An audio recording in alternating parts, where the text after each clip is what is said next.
Silakan Lin, share. Saya share bahasa Melayu je lah. Boleh. Boleh. Kami satu Malaysia. Okay. Saya first. Okay, first of all, saya guna live feed ni diperkenalkan oleh Roslan. Abang Roslan. And then berjumpa dengan Tuan Gamal lah. Berjumpa dengan Tuan Gamal. Masa tu belum pakai. Dan first memang skeptical. Apa benda ni kan? Takkanlah pakai benda tu boleh itu kan. Masa tu kondisi kesihatan saya masih baik, tak ada masalah. And then after dapat kerja tempat baru dah mula saya kena darah tinggi.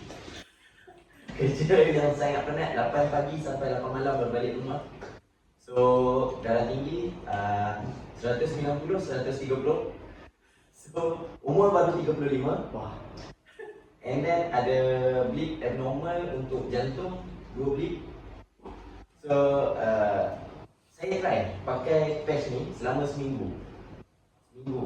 Saya kata saya nak try patch ni, saya takkan pergi rujuk hospital, tak nak.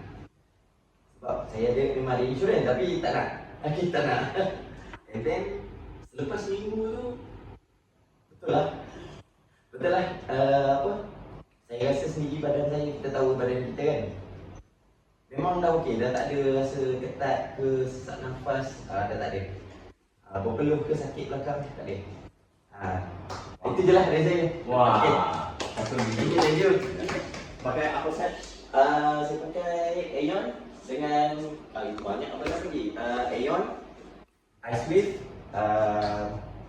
Aeon Ice Wave X39. Yes. 3. Fantastic. Thank you for sharing.